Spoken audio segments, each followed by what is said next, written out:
and Assistant to the President, Bruce Douglas, for giving us the room in their house for poetry. We've had a spectacular season.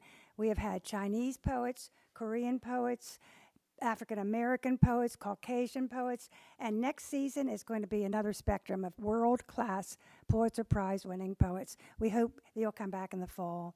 We want to thank Frank Rowson, who makes this program today possible, in memory of his wife, Nancy Buchenauer, who was a St. John's tutor. And now I'm going to introduce you to Kimberly Taylor, who is not only a poet, but publisher of Annapolis Home Magazine. She's my co-host, co-producer, co-conspirator, and her new book is coming out, her new collection. It's called Thin and Flying Dress, and it will be on Amazon by the end of this month. So she's a poet as well as a publisher and a dear friend of poetry. Thank you, Grace. I don't know what I'd do without you in my life these days. Woo! I'd like to introduce to you, can you hear me okay? Cora Clark. She is our first illustrious reader. So glad that she's joining us today. Cora graduated from St. John's College in 2021. She received her MFA from Johns Hopkins in 2024. I happen to know that's a very competitive program, very hard to get into, so congratulations, Cora. She now serves as a lecturer of creative writing there. Originally, she's from Vermont and often writes about its rural landscapes. Her poems also explore femininity, visibility, and the tension between connection and solitude. She likes when poems open up the imagination and cut with a declarative tone. Without further ado, Cora Clark.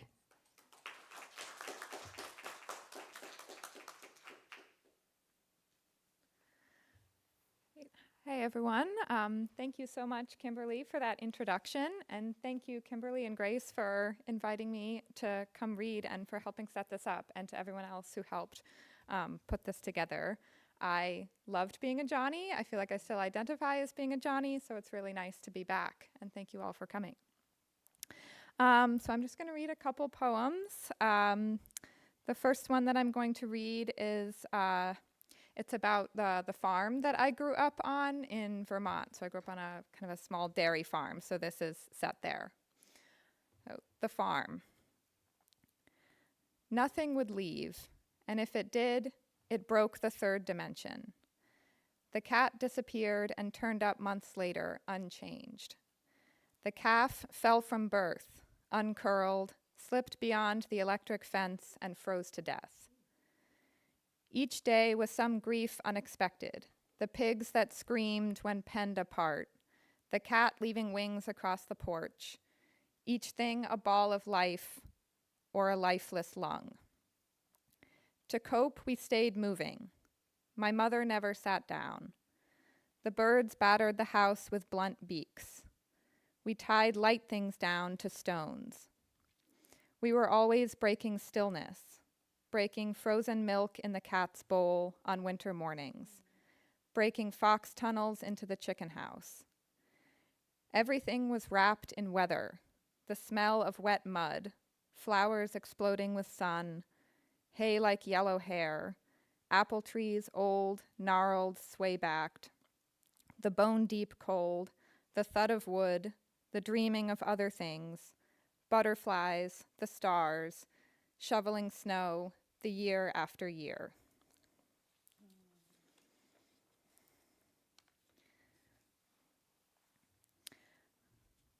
Right, and the next poem I'm going to read is just about a time that I visited some friends in Manhattan, so that's where it's at. It's called I Visit Manhattan. My little doe eyes, all you do is widen and brim, coax the shotgun from where it's stored, holsters behind the pupils of every stranger. I don't talk anymore. Can't. Over amber and cherry, everyone talks and talks like they've never sat in a small room and thought, something is wrong with me. From their tumblers, I watch the bullet mouths of their eyes start to rise, see the silver flash my way.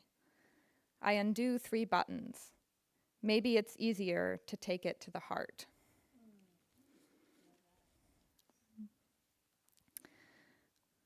All right, the next poem I'm going to read is called Fork Lightning.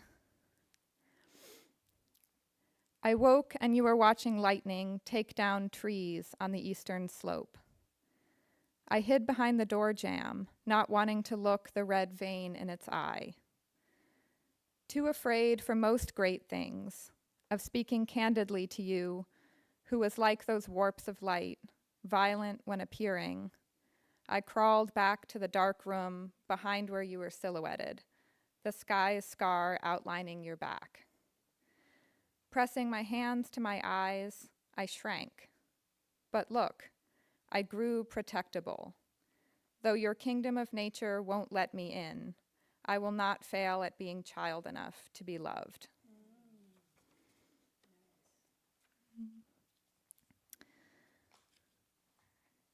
All right, the next poem I'm going to read is called By Porchlight, which is also kind of set in the Vermont landscape. By Porchlight. Now I think more about his brother, dyslexic, scars on every finger from a chainsaw, stuttering Shakespeare when we talked books by porchlight, like an old starter, shh, shh, shh. I had a name and a book of songs, but it was hard to know if I was there, held together by the frame of an unfinished barn blackening in the cottonweed. Friends and I met boys from outer towns and etched our initials into the wood. Many things are beautiful with distance, but I was there. Later, he told me how, through the rafters, he'd seen up my skirt. I dated him, and we lived in every pine-needled cave. Go, and I still echo there.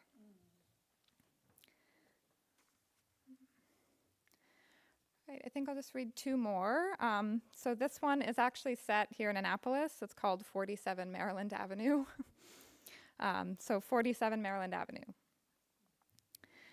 When spring comes, it pushes tendrils through the floorboards of our bedroom. It is all I can do not to water them, for it's delirium, these first days, kissing inches from the world while the fruit flies fly in. We pour the sour milk out to make something to hold flowers. We can hardly bar the door against the newspapers that blow to the stoop of the building each morning, or the slit creeping up the mannequin's thigh at the store out front. Between the paper walls, we hold each other's weight. I'm afraid of getting well again. At night, I invent reasons to be furious so as not to surrender to sleep, where in dreams we aren't together. Window to window, I watch a neighbor flap out a sheet, see its square float a stretched second.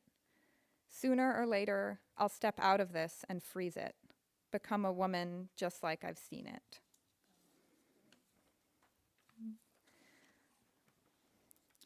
Right, and the last poem I'm going to read is called Surfacing. When it flooded, I felt it. The earth gutted beneath the peonies, a drowned cornfield fingering for a touch of sun.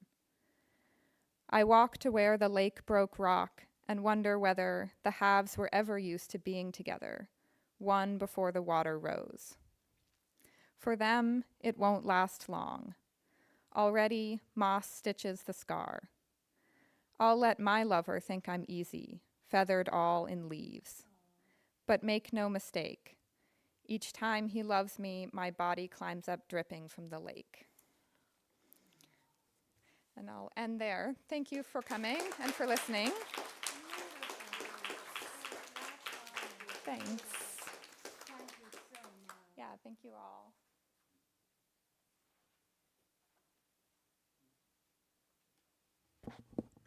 Thank you, Cora, for that exquisite imagery and powerful poems. Our next poet is Eric Baker. Eric is a Korean-American writer from New York City, currently living in Washington, D.C. Here he studies and teaches creative and academic writing. His work is fascinating. It explores themes of diasporic identity, loss, and intergenerational trauma, and can be found or is forthcoming from Tupelo Quarterly, Gulf Coast, and elsewhere. He currently serves as an editor for Homenum as well as for Painted Bride Quarterly. When he's not making, he's usually busy walking his dog or wandering around the National Gallery. Welcome, Eric.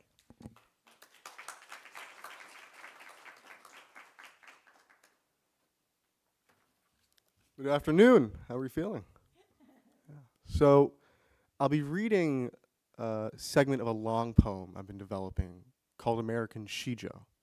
The Shijo is a classical Korean song form which I've adapted to a more contemporary, I guess you could call it dialect. I call it Hanglish, which is a way of saying I'm using my own language. I'm using the language that's available to me. For what it's worth, the Shijo, as I define it, is the art of paying attention to continuity and change. And so if there's one thing I really take from that classical song form, more than meter, it's this spirit. American Shijo. It's the hottest time of year, pre-deluge. Landlocked in Cheongbuk is a vessel for stagnant air. My cousins keep telling me how sorry they are. I have to spend all my time in Hanguk apart from the sea. I keep saying I'm here for family. I'll see the ocean next time. Last time I was here, 2 nukes were parked in the ocean around the bend. I wasn't looking for nukes. I was looking for you. Up down the palace-ridden boulevard, sun-drenched in my suit, sweating like the monsoon, begging for your approval. Smoking in a shack by my hotel, I made shisha from everyone's miserable fucking face, watching each bull-necked adrushi craning to duck the next guy's puff in the smoke. Swear I spotted you. Rushing these Myeongdong streets, young, steel-lipped, wearing your suit. When you were young, you believed we still had a shot. How long did it take to feel how weak we are? All your heroes are dead, your brothers-in-law butchered. I felt my bones melting, sick, quasi-tropic haze. I had been living off plums, and I was nervous. The conference asked me before I had left the States, would you like to deliver opening remarks? All night, letting the faucet run, I stood naked outside the shower, writing, all I don't know is what I have. The last I spoke with Liz, she had told me life, with its naked, blatant truth, constitutes a song's greatest source. And all I knew was that those 2 nukes were only supposed to be the threat, not the promise. From the conference room, I could see mountains you used to hike. Even with your bad leg, you could leap from a 2-story building just to beat a man. I omit this detail in my remarks. I fear we share as much as Amma says. I say to the room how you were shot fighting at Nakdong, how you refused amputation. When I finish, some stand for Q&A, how to answer questions about questions.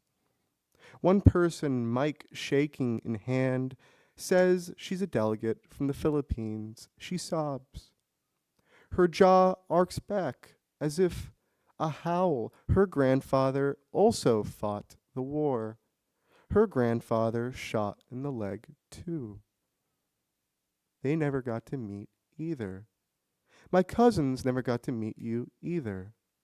Closest we all came was when we were kids, rolling around the grass by your grave. My father was being inducted into the family. Amma's brothers sharing a smoke with Pops, saving the last puff for you, my father cradling the dart in his hand, leaving it to roost on your grave, the wind taking your drag. It has been 20 years, your grandkids now in one place, wind still howling. Thank you.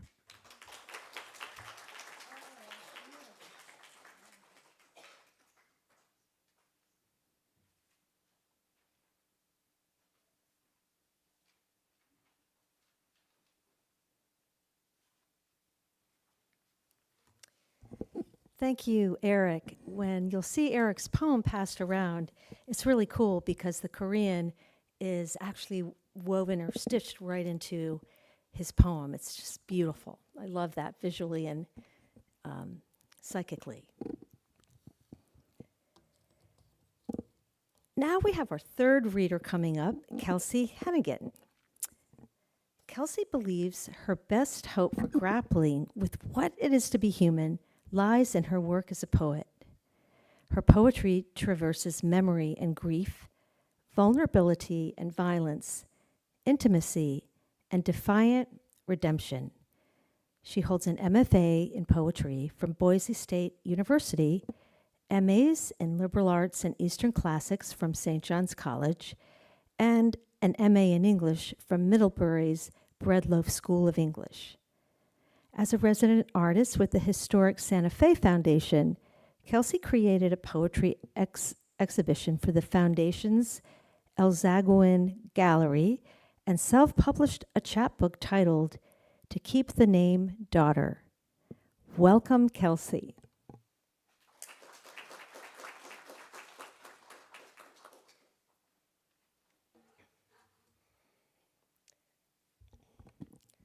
All right. I would like to start with a poem I translated from an Argentine poet, Camila Evia. And I had the privilege of working with her. She's a living poet, also a new mother. So if you hear a baby crying, it's my baby, so I feel like it's okay if she interrupts. But I had the pleasure of working with her and translating from the Spanish. So my meager attempt at the Spanish will precede my translation. Patagonia. Volcanes tienen de gris, verdes espacios de condores, y ciervos sin refugio temen. Ver sus astas abriendo las puertas, de hombres abrigados con pluma, en sus casas de lengua y piedra. Cuando la naturaleza grita, ellos limpian sus parabrisas y lloran los escombros de la mañana. Patagonia. Volcanoes stain gray the greened space of condors, and deer, shelterless in fear, see their own antlers over the doors of men mantled with down, their houses of beach and stone. When nature screams, men clean their windshields and lament the rubble of another day. So I'm going to start with some poems that draw extensively from a period of time when I was teaching Ovid. So, oh yes, how's that? Okay. So they're drawing quite a bit from myth. And Ovid's Metamorphoses opens, "My soul would sing of metamorphoses." So this notion of singing recurs, you'll hear it frequently throughout this extended poem, and this is just some excerpts. Sing enormity and orphaning, sing virtuous, sing like Orpheus, mellifluous, even if Eurydice at the mouth of Avernus, return irretrievably and in an instant descend. How brief the promise of hope, the defeat, how complete, thoughtless glance and hands, return a whirl, unresistant air, no path save, retreat to a world bleak and bitten by despair, but still replete in voice, endurant, bereaved. Before that velvet song, hurled stones will falter, halted, weapons will yield, your grief, you will endure it, your odes will be rewarded. So sing, sing Elysium full and asphodel. Sing exalted, uninhibited, sing like Miriam, willful with prophetic vision, stand audacious at the darkened days, fareless, free of locust, lice, and pestilence, a pillared flame to lead us, brazenness to sustain us, unblinking at Hazareth, taste the manna that rains. Steady now, you can see Sinai in the distance. Sing hasty maturity and impurities, as a lark, as ruin, a student, as from home you go, improvise a horizon, a disguise, stark in your surety, naive the song you sing, like magpies terrified against an acid sky, like a child, a cry, like plight, this song held dear, may it heal, may it reach us. My soul would sing of metamorphoses, of ambiguities nonplussed and all bereaved, my soul sonorously sing, emphatic its apocryphal belief a priori of the thing, beyond noumenon, beyond orthodoxies, adamant it pleads, reckless with grief, my soul it would sing, of babies' electricity, apses' daily pains, porpoises, gold necklaces, molecules and shame, of father's shrink-wrapped CD-ROMs, Brownian motion, atomic bombs, oracles, laurel leaves, matadors, borazine, cellular abnormalcies, daisy chain causality, and secular authorities, of ruby slippers, Dorothys, of sorceries, would sing. Of scholars, awkward doctors, the cruel and ordinary duties of a daughter, sewing machines, proverbs, misanthropes, commerce, saying abattoir when I mean slaughter, plasticed oceans, plagues of locusts, carbon ranges, bulbs of crocus, an attic, a cortex, lawyers, portents of deficits, sexts, and circuits of honor I would sing, of realism, ellipsis, genesis, and kitsch, altruist, politics, Aeschylus, and myth, statistical anomalies, survival rates, velocity, of praying for apotheoses and stolen pairs, Augustine's, clemency, chronos, prophets, chromosomes, misery or mystery, cafes and twice-born deities. Oh, tell me how the swan song could sound joyful to Socrates. Oh, tell me, for I will sing. O Eurydice, Miriam, will you sing for me? Calliope, will you, O 9 magpie sisters, song as the crow caws over Apollo? He is cradling the corpse of his own making. Various ontologies. Sing accordion hours of indecision, weather accumulating at the window. Daffodils lavishly yellow over disaster. It is inexhaustible, this tumored season. A wincing apocalypse, whether apostolic or nuclear, it spells the ruin of symbols, of systems, as eloquent as an English midwife who rests sardonyx between the almost mother's breasts, believing it more than ornamental, the milk white pierced redly. The ruin of distance, the parochial provinces of memory, canonical like Chernobyl, like Christmas cards, a street-line boulevard, like Charon noble while ferrying souls over Styx. It's volatile, it's total, woeful, it riffs, right at abdominal, striking reverence, wide-armed, I welcome it, a supplicant to superstition, detriment to ambiguity, the wreck is festering, chemically rife, it oxidizes, I immobilize. I cede to it as convincing as kinesis, as EKGs. Her disqualification is bone density, is a blunt stone to sternum, slingshotted unceremoniously at each rejection note. Her hope, it attenuates. Clinical trials, their myopic criteria for eligibility, their notice comes perfunctorily polite like they didn't know this insipid rigidity would ravage us, as my mother, following in the steps 4 months to mourn the father's death. Then it's the same. Cancer clinics, the infusion center where already the nurses know your name. The timetables are always non-committal. Already we are practiced in translation when it comes to a doctor's pinched pause. The pathos of a king, guileless as a gift, but the toy is a trick. The cost of consent is your freedom. O Priam, didn't you know corruption enters furtive? Then it begets in siege to scorch from within, to leave your life catastrophic and dirged. The moment in which pitiful the father, mine, is havocked. With honeycomb tissue, porous, absorbent, with eager lobes agog and delicate to astonishment, your chest, your bones, your oxygen-busy arteries yield, are breached, a siege, larynx to alveoli, god-awful synthesis, these artillerists, organochlorine PCBs phalanxed so artfully, made avid, greedy. I said Priam, I didn't mean it, I meant mother, I meant Mine, forgive me. Mama, I plead that guidance, that light. I still need it, still I grief to breathe, to speak.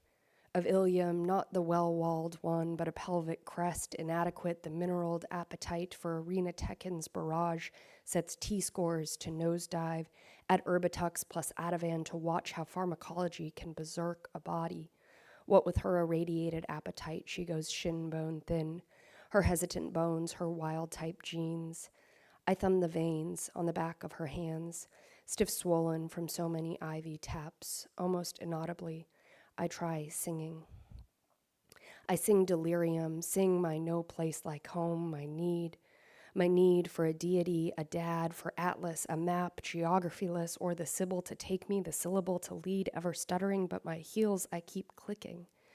Sing celestial, sing a thrall, sing astrally fevered, a psalm.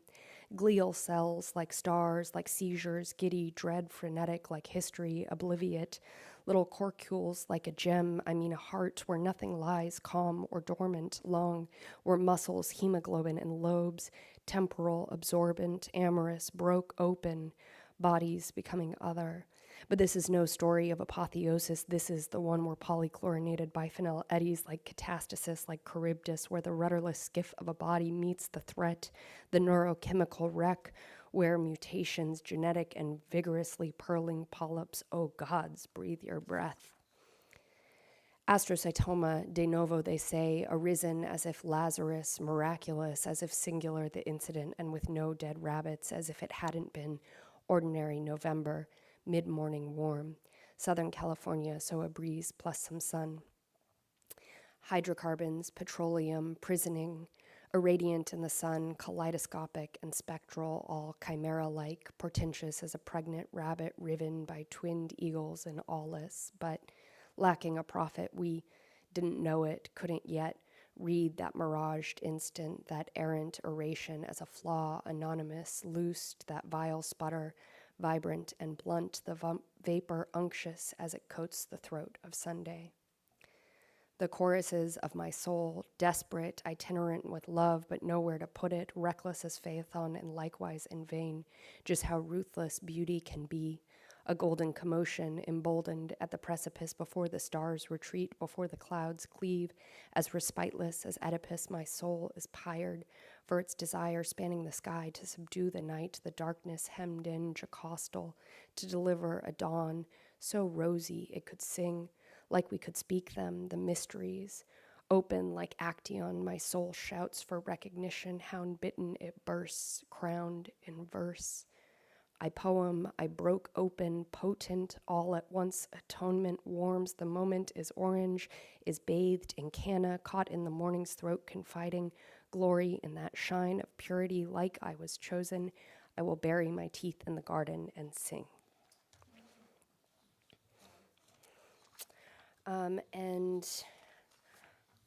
I will also be sure to read the poem we're going to hand out. Okay. Eternity can happen in an instant.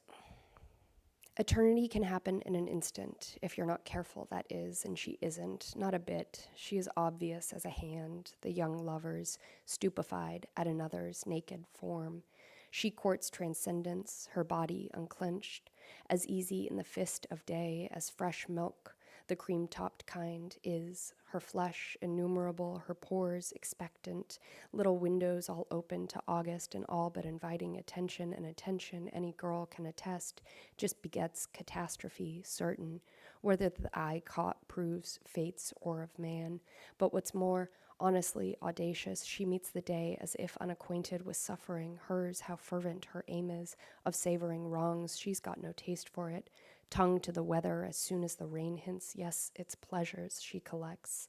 How, heedless to season, she plucks stone fruit from grocery displays, palms every silk in the scarf bin. She steeps jade tea so honeyed her mouth slicks, each resplendent moment, pure and impetuous. I see color, she says. I want to taste it.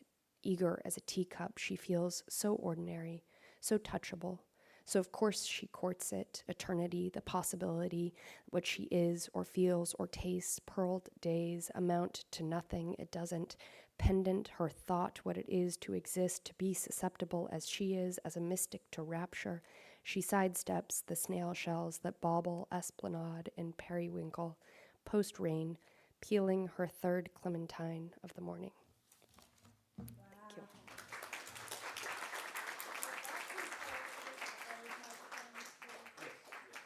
We're going to distribute the poems, and the poets will be available to answer. We don't know which poet you're going to get, so we'll just... it's random. Yeah, it's a lot of them.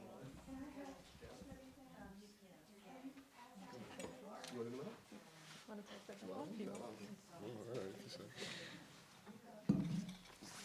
Can we get it? Thank you. Be ready. What would St. John's be without input?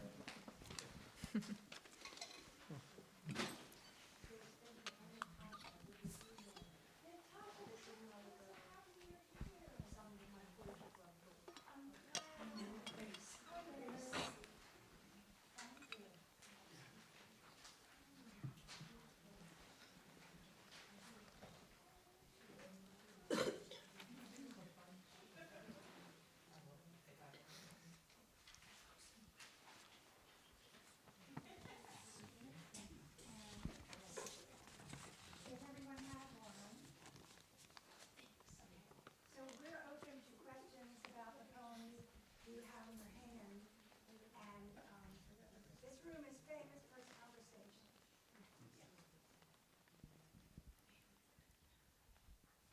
I'd like to start by asking Eric about the form he used and if he's influenced by the hybrid. I'm not sure if I'm so much influenced by the haibun, but it's curious that you bring up that form. For those of you who are not familiar, the haibun is a sort of prosaic form developed by Basho in his letters to his friends. So it wasn't necessarily a published form at first. It starts off prosaic and then it condenses itself by offering a brief line of verse that speaks or summarizes the whole of the prose, typically impressionistic in some way. There's something to that form. I mean, you're taking a very large continuity of memory and you're turning it into a fragment. And so I think that sort of training was relevant to the work that I had to do in developing the American shijo, is what I call it, in a cheeky sort of way. Funny enough that you also mentioned that haibun, when Grace was teaching Cora and I the haibun, I was studying, I think, Kant and Hume with Miss Benson, who is actually on my right. And you know, these are both instances where I was reading texts that were encouraging me to pay attention to how the mind pays attention to change, how the mind pays attention to, or how does the mind construct memory? Is there something within us that is doing this associative physical work? Is that the wrong model? So I was considering all these different ideas. The shijo is a really simple format. You start off with an introduction. Right, you set the stage, usually impressionistically. You elaborate, and then you offer a turn, a volta, much like the sonnet. And so in that way, you know, I would say the haibun also involves a sort of volta-esque or a sonnet-esque turn towards this end, in that you have that brief fragment that speaks to the whole prose poem. I'm not sure if that answers the question, but hope it gets started. Right? Yeah. I learned a lot. Thank you.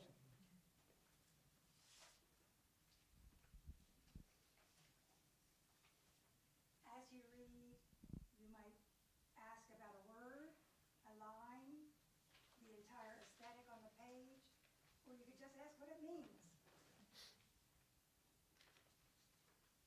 Cora, I have a question.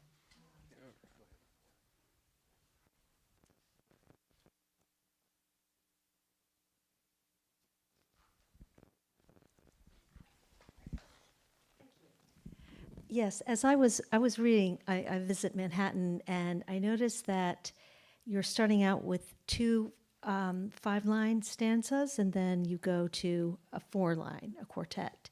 And it was interesting to me how there was a certain evenness in the melodic flow, despite you reading the two cinquains and then the quatrains. And I just wondered if what you were thinking there, what was going on?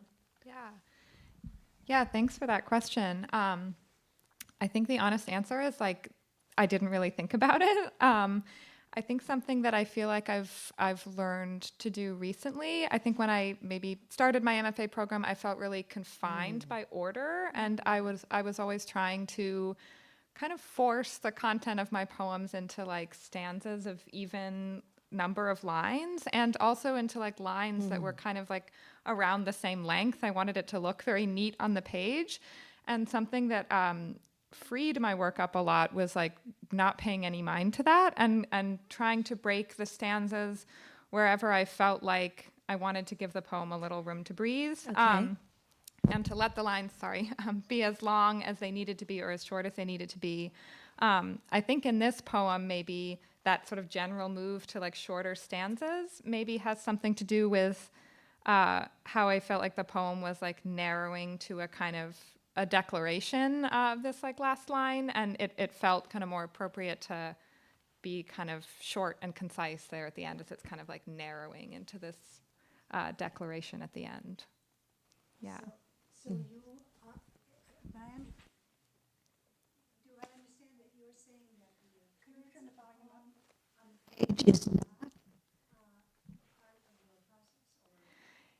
Yeah, I mean, it probably still is in some way, but not in the same way that it used to be. I think I used to really, I wanted them to look very neat and orderly, and to have like a pattern. And I don't think about that so much anymore.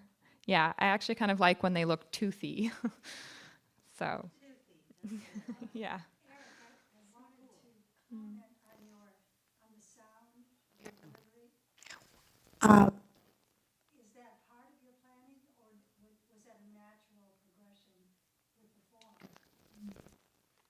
Well, it's a hard question, especially when we're working with a traditional song form that I'm taking to a prosaic direction, I admit.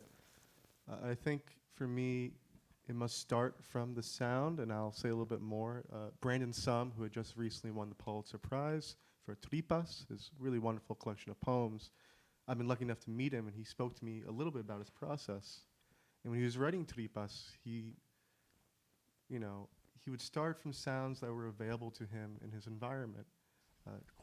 Just one example, I'm saying Korean, the jagya, a deer, the last thing, ya, is also shared in Chinese. It's a sort of affectionate sound in its manner.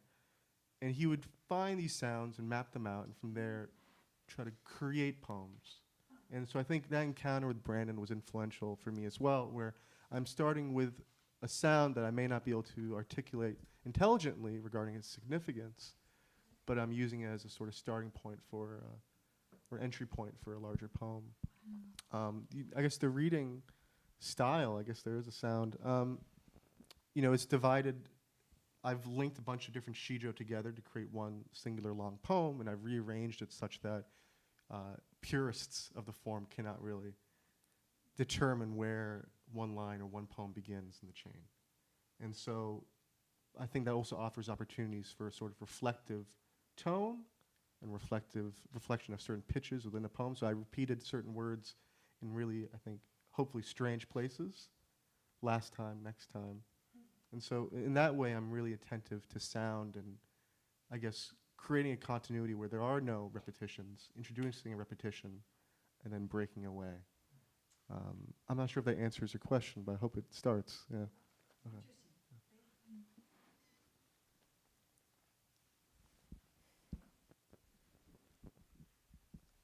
All right.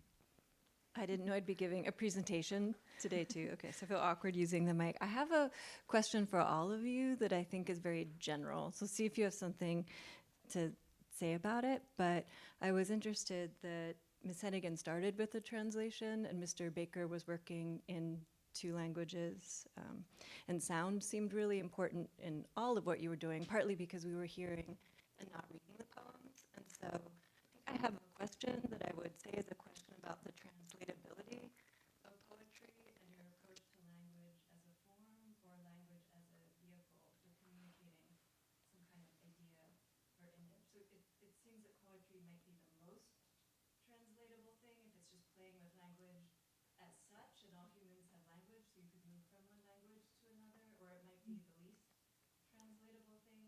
has to stay in its original form with its original sound and its original shape. So I just wondered if that's something you all think about in your approach to molding something out of language as poets.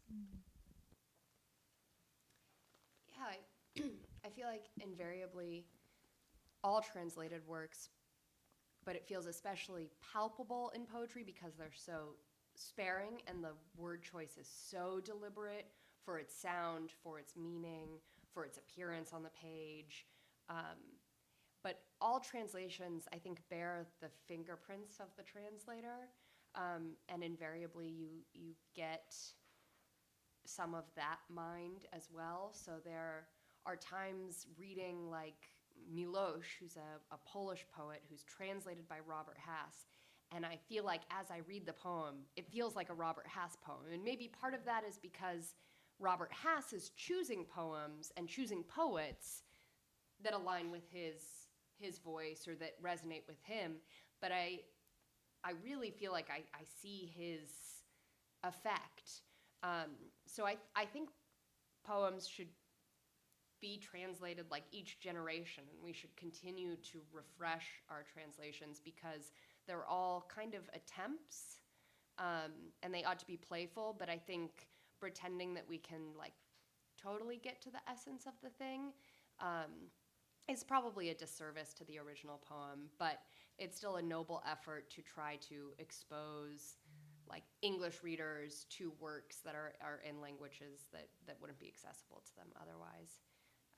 And as it comes to sound, I read my work aloud a lot as part of my revision process. So there are poems of mine that I can read without looking at that's like my parlor trick.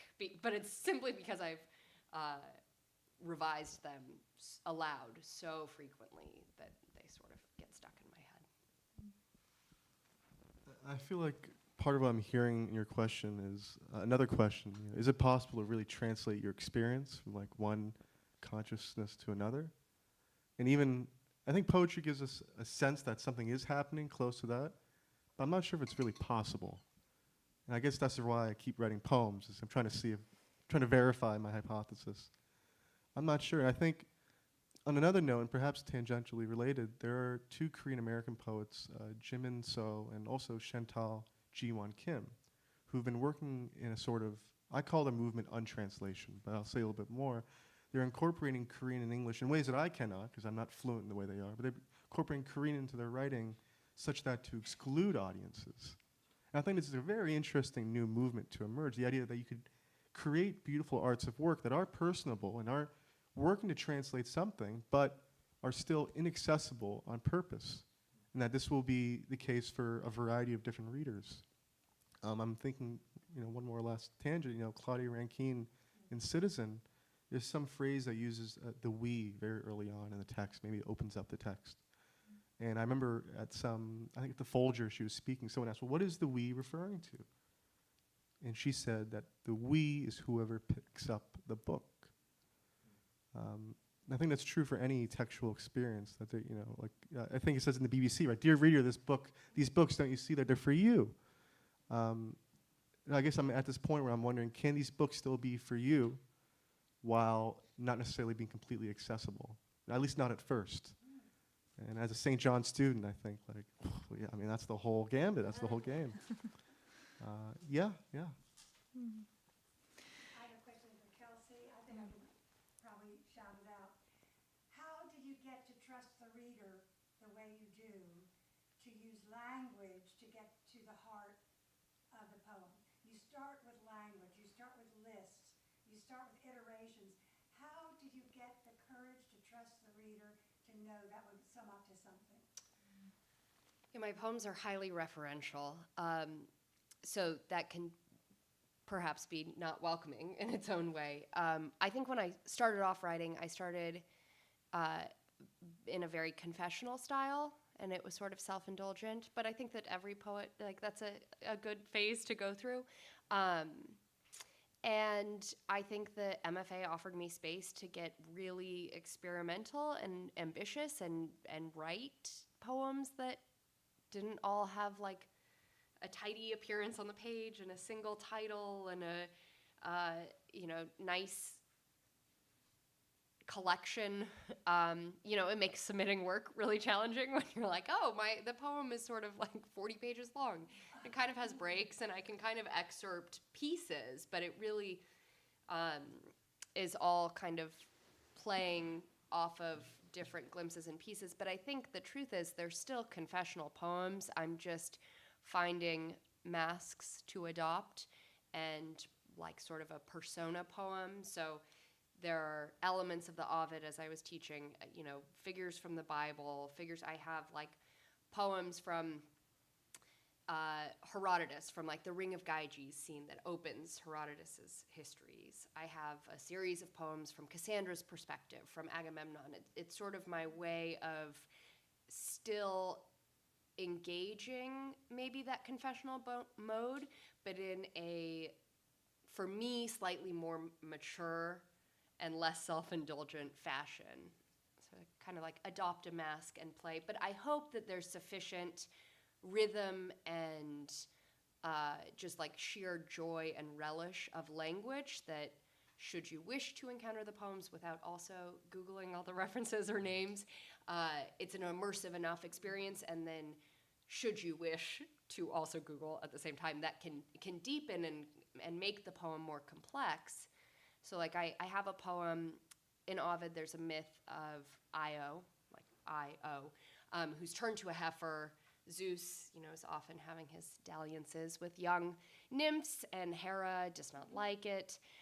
So the entire poem you could read as a sort of coming of age, sexual awakening type poem, but there's all this language about like the torment and about like the physical body and like standing heavy-hipped, all eyelashes, so there's all this imagery that is about, she's transformed to a heifer and there are these gnats flying around her head. So it is working on the literal sense, but the poem is self-portrait as Io. You could read the entire poem and not know, oh, the speaker is quite literally a cow, but you could still read it as, oh, a transformation has happened through an experience that leaves the speaker estranged from her own body. And it's also okay to read it on that level. That is fascinating. Thank you. Do we have any other interest in the text? I had a question for Cora, if that's appropriate. Am I breaking? Well, I'll be curious to hear your thoughts regarding the possibility of translating experience. When you're writing your poems, are you trying to reach your audience in that way, or is something else happening to you? Mm-hmm. Yeah, I mean, I think a question I kind of think about a lot in terms of my like writing process is like, who am I writing for, or like who am I writing to? And yeah, in a way, like I don't really know. I think I am trying to translate my experience. I think I am writing for the sort of imagined people out there that I think would like understand whatever it is that I'm trying to say, who that would like share the experience with me, or that who have shared the experience with me. And so I do feel like poems are kind of like an act of translation in that way, of kind of like translating something that often feels wordless to me, or like feels like it doesn't come with speech, into something that I can like say to an imagined other. And yeah, I think for me too, the process of writing has become more voice driven. I try to use poems as kind of a way to like give myself a voice, maybe in certain situations in which like it's hard to connect with the voice. So yeah, that's how I'd answer that question. I haven't done any translating myself actually since St. John's. I mean, we used to translate poems from French and poems from ancient Greek, and I always really enjoyed that process. It's nothing I've done since then, but maybe I'd get back into it. I visit Manhattan, the text of it, and I recall there was some lines, I don't know that you inserted, just for today, it was, I undo 3 buttons, and then you mentioned, when you did your reading, you mentioned something like, I want to take it right to the heart. Did you just add that today, or was that? Oh, did it get cut off maybe? Because I don't see it on the Oh page. no. Yeah. So yeah, the last 2 lines of the poem are what I read. Yeah, maybe it's easier to take it to the heart. Okay. Yeah. Sorry about that. No. Yeah. No.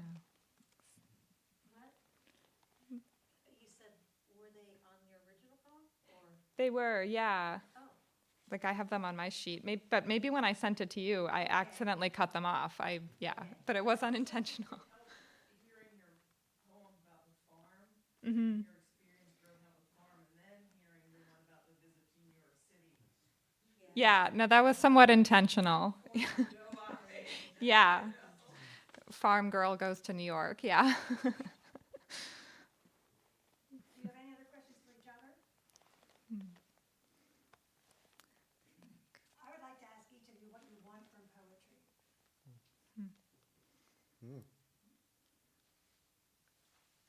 I think maybe this sort of echoes what Cora was saying, but I feel like I turned to poetry to help me make sense of myself, hence the early confessional, and sort of like make my own inner contradictory nature cohere, and then also to make like self and world cohere. And I think it started off like from a desire for a witness, from a desire to like put language to that which felt inexpressible. Then I was at my MFA and I had a delightful support system of professors, and I said, I got in writing like really kind of dark poems, and now I'm sort of happy, and I don't know what to write about. My professor said, well, then write mediocre poems and grow a garden and be happy. Like, you have your funding, you're here for 3 years. I'd rather you be like doing well, and we'll read whatever you write. But he sort of opened up an invitation to experiment and explore and take risks.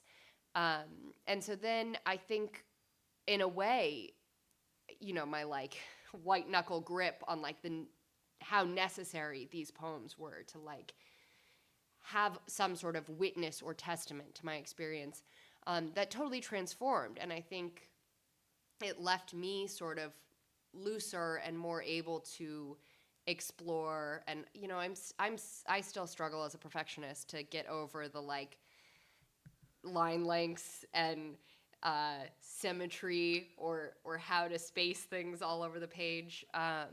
But I feel like now it's perpetually a process of kind of like granting myself freedom to explore and just trying to metabolize experience, and put things to language, if for nothing more than to kind of commemorate a period of time in my mind, because I feel like my perspective and my feelings change so wholly. I mean, the experience of like having a child, now I'm like, the me of pregnancy is unrecognizable to me, and the me before pregnancy is a whole different woman. So now it's kind of a nice way to just encapsulate and capture.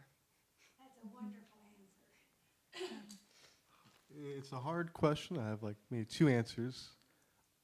Want in poetry. I mean, I feel like I am writing poetry because I want in general. I'm not sure there's anything as such as a unerotic poem or an unerotic poetic experience. I think there's definitely want is tied into it. I want to be heard or to be expressed. Otherwise, you just speak and let it sit in the air. No point to writing it down unless you'd want it to be seen, or unless you have some intention of seeing it yourself sometime later. I get a more pragmatic sense. I feel like poetry, what I want from it, I mean, when I work with my students at the University of Maryland, I see such a huge opportunity to kind of do some of the work we've done here. I remember towards the end of, I guess, senior year, fourth year, I don't know what to call it anymore, it's been so long. We were contemplating how logos could be considered as a sort of binding agent across different interlocutors.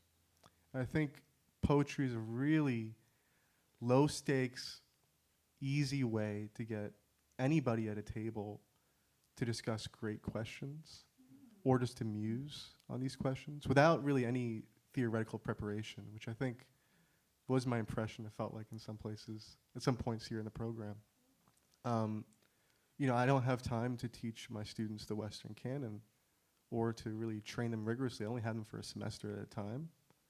But with texts like poems, which can be short form, not necessarily, it allows me to sort of focus attention and to raise these questions and have, quite simply, conversation. So poetry, what I want from it is I guess I just want to connect and translate experiences, even though I don't believe it's possible. You know, it's a fool's errand. Yeah, that's my crazy answer. What about you, Cora? What do you think? Yeah. I think my answer would be that, and then this might echo some of what you two have both said, but I want to have like more fun writing poems. I think sometimes with writing, like it can feel like I'm setting myself these tasks and that I'm actually not like enjoying the process very much. I'm trying to say a certain thing. I'm like really trying to convey a certain like message or capture like a certain experience accurately. I kind of want to let go of like those demands and just kind of like let poems surprise me. I've actually been trying to write more persona poems lately that sort of like help me get out of, I don't know, my own voice and kind of enter into like different moods and different tones that maybe I don't feel like I find when I'm like listening to myself all the time. Writing longer poems, like poems that spill over. I really like when longer poems like have these different changes of register, changes of tone, changes of mood like within them.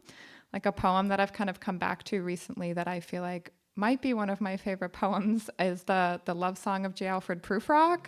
I feel like every time I read that poem, it's like more and more beautiful to me, the way like sometimes he's self-doubting and then sometimes he has these moments of like strong confidence. And I want to kind of have fun when I'm writing and allow my voice to change and morph in different ways and sometimes maybe like become other than myself. Yeah. Let us applaud. One more question. I have three questions. So first, Cora, Is the channel? yeah, second shout.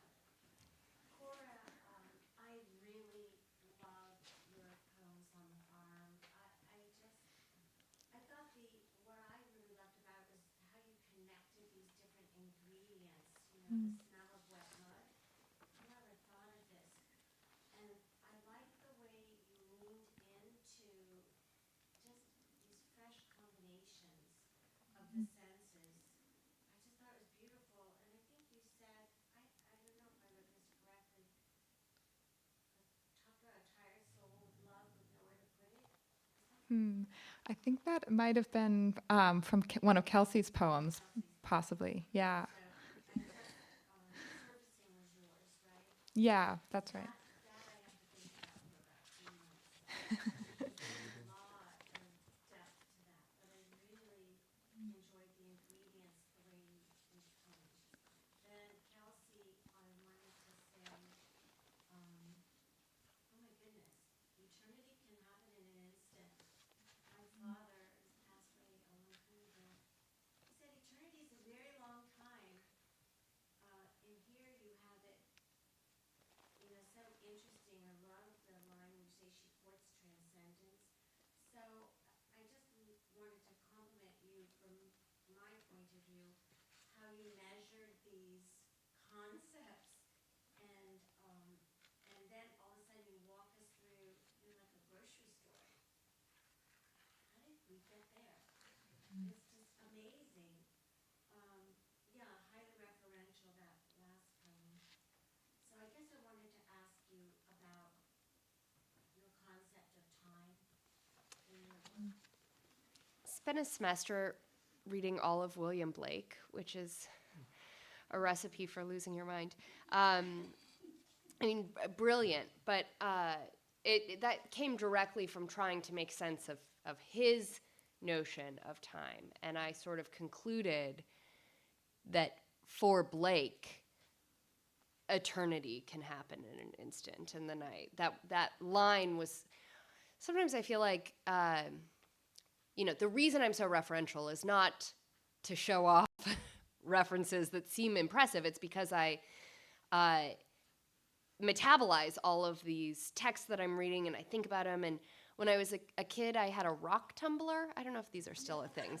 You have to put them in the garage because they're noisy, but you collect a bunch of pebbles and you put them in a cylinder and it rolls and they hit into each other for days on end and make a bunch of noise, but then you pull them out and they're all polished and they have all of this like beautiful color has been revealed from like, you know, the driveway pebbles. It's very exciting when you're 8. But sometimes I feel like my mind works like that. So I'm reading a bunch of Blake and I'm trying to make sense of it. And then it's like that's this rock that's tumbling around in my brain. And I don't have something profound or intelligent to say about it until it hits up against other things I'm thinking about. And it probably also had to do with like this essayist Byung-Chul Han and how he writes about time. And then all of a sudden I get this line or this piece or this image, and then, you know, I'm terrible at titling my poems. So that was like the place I started, and then I was like, aha, it can just, and I wanted to do an entire poem that was so excessive and exuberant, but all a single sentence. So like these tangled clausal, where to me, I feel like I could map this sentence, and I'm like, it is a true sentence. But I know that for some, because this poem has been workshopped, and some of my peers were like, what is going on? And like, this is, to what does this is refer? And I was like, of course I know, it's the, anyway. But I wanted to just kind of lean into allowing all of these layers to accumulate and allow the abstract, like courting transcendence, to kind of take on like the same weight as all of the embodied elements and really balance that kind of like deep pleasure of, you know, palming the fruit or sticking your hand in the silks and the scarf bin, or all of these sort of like just excessively tangible moments. Can I ask Eric one thing? Oh yeah. Eric, I just wanted to ask you. Absolutely. Can you explain again, obviously it's hard, but it seems like the form is heir to this great tradition that, and so I just wondered if you could explain the ingredients of the form that the Americans suggest? Yeah, absolutely. First, I'll just say Byung-Chul Han, fantastic German-Korean philosopher. You got to read The Burnout Society. You had mentioned him, so I just had to plug him one more time. Scathing, second time, scathing critique of neoliberalism. Okay, so you'd asked me regarding the form and its construction. I'd written it as a form of Yun Shijo. Yun Shijo is a chained version of multiple different Shijo tied together. So a Shijo is usually a 3-line poem. In Korean, 14 to 16 syllables, bearing in mind that Korean is not like English. There's no French or Latinate influence such that stress. It's a very different experience. And so this is something that gave me a lot of trouble, and gives a lot of contemporary American Shijo writers a lot of trouble in trying this form in English. They should make it very regular. And it's almost, you know, Anglo-Saxon Germanic diction exclusively, which I think you have to have some variability in English if you want to have richness and texture. So I was facing these problems, right? How do I take a regular form and apply it to an irregular, in terms of metric, an irregular language like English? So I kind of broke some rules. For one, I guess I don't keep the caesura regular. Typically, these caesura follow a pattern of 3/4, although there are exceptions to the rule. I don't always have my little syntactical phrases follow that 3/4 metrical pattern. I'm trying to disrupt regularity. Another thing is that, like I said, I've written as a Yun Shijo, so it's an extended form. And I'm not doing any of these crazy graphic things that you're seeing here when I'm composing. Rather, when I create this sort of graphical representation, like I've done here, I'm trying to make a point regarding process versus product. And so I'm privy to a certain discourse in American Shijo writing where, like I said, very regular. The sound to me is somewhat flat, although it's pastoral, it's very nice. You know, it's lovely. But it's not enough for me. And so by putting it into this form, I hope I invite people who are serious about Shijo writing to question, is this even a Shijo? What's the point of a Shijo? Is it really just 3 lines and 14 to 16 beats per line, or syllables per line? Or is it more about the process, paying attention to continuity and change, fragment and break in your own memory? You had asked my dear friend here about time. And it's funny, because I'm not sure if there is a way of me speaking about time without making recourse to my memory, right? And so it plays into this form as well, in this sort of fragmented and also condensed version, condensed moments within the poem. You know, I am trying to rebel against these notions that, how do I say it? That regularity is even a sensible way of representing the world on the page, right?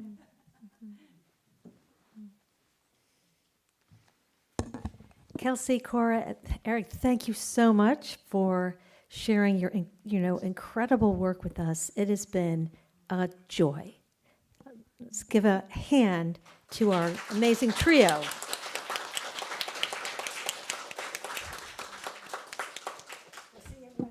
See you in the fall, everybody. Looking forward to it.